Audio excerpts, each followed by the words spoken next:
Hello friends, आपका अपनी Rekha Narayan women and baby care channel में बहुत बहुत स्वागत है। आप सब कैसे हैं? उम्मीद करते हैं बहुत अच्छे होंगे, बहुत स्वस्थ होंगे। आज हम बात कर रहे हैं चंद्र ग्रहण की।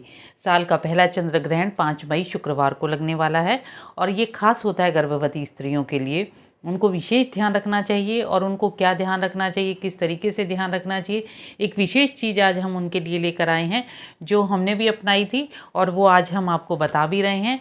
चंद्र ग्रहण का समय क्या है और उसका सूतक क्या है वो आप सभी को मैं बता दूं। चंद्र ग्रहण का जो सूतक काल है वो सुबह 8 बजे से प्रारंभ हो जाएगा, क्योंकि 12 घंटे पहले जो है चंद्र ग्रहण का सूतक शुरू हो जाता है और जो उसका मेन समय है वो 8:45 भारत में है और लगभग रात को 1 बजे तक रहेगा। तो इस दौरान जो आपको विशेष सावधानियां बरतनी है वो मैं आपको बताती हूँ। और जो गर्भवती स्त्री है उस समय उसको कुछ खाना पीना नहीं चाहिए, बहुत अच्छे से बैठकर तैयार व्यार होकर बैठ जाना चाहिए और भगवान का ध्यान करना चाहिए। और जो उनके हस्बैंड हैं उनको भी कुछ इस समय काम नहीं करना चाहिए, खासकर चाकू से, कैंची से या धार वाली चीज़ों से काम नहीं करना चाहिए, जो पुरानी मान्यताएं हैं। हालांकि साइंस इस चीज़ को नहीं मानता, लेकिन जो हम लोग मानते हैं पुरानी मान्यताएं हैं, हम उनके अनुसार आपको बता रहे हैं कि आपको इन चीज़ों को अवॉइड करना चाहिए, खाने को अवॉइड करना चाहिए।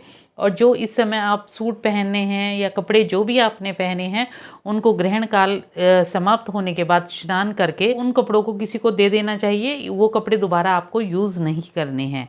तो सबसे पहला काम तो ये करना है। ग्रहण काल समाप्त होने के बाद अगली सुबह वो आपके घर में बड़ी बुजुर्ग होंगी, अक्सर जो है सभी घरों में होता है, ये काले चने होते हैं उनको बॉयल करके नमक डाल के हल्का सा बॉयल कर लेते हैं और सबसे पहले ठाकुर जी को भोग लगाएं।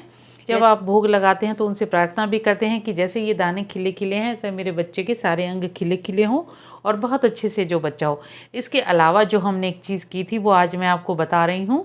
तो उसके लिए आपको ये जो है इसको कुशा बोलते हैं, ये बहुत ज़्यादा शुभ होती है और हम लोगों में तो इस चीज़ को बहुत शुभ माना जाता है। कुशा है ये। कुशा का प्रयोग आप किस तरीके से कीजिए, पहले तो सभी जानते हैं कि ग्रहण काल शुरू होने से पहले हर एक चीज़ में कुशा हम लोग डाल के रखते हैं। कोई भी हमारा जो शुभ कार्य होता है उसमें भी हमारी कुशा जो है पूजा पाठ में यूज़ होती है। और ग्रहण से पहले जो भी आपका खाने पीने का आइटम होता है उसमें कुशा डालते हैं। अब बताते हैं कि गर्भवती स्त्री इस काम को किस तरीके से करे।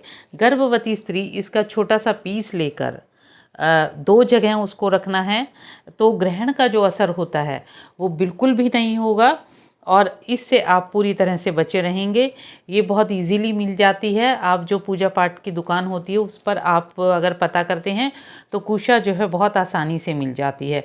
इसको जो सबसे पहले आप अच्छे से जब बाल बाएंगे तब उसका एक इसका छोटा सा टुकड़ा निकाल कर और अपने बालों में उसको लगा लीजिए। दूसरा जो टुकड़ा आपको लगाना है वो अपने जो पेट के पास है आप उसको वहाँ रख लीजिए।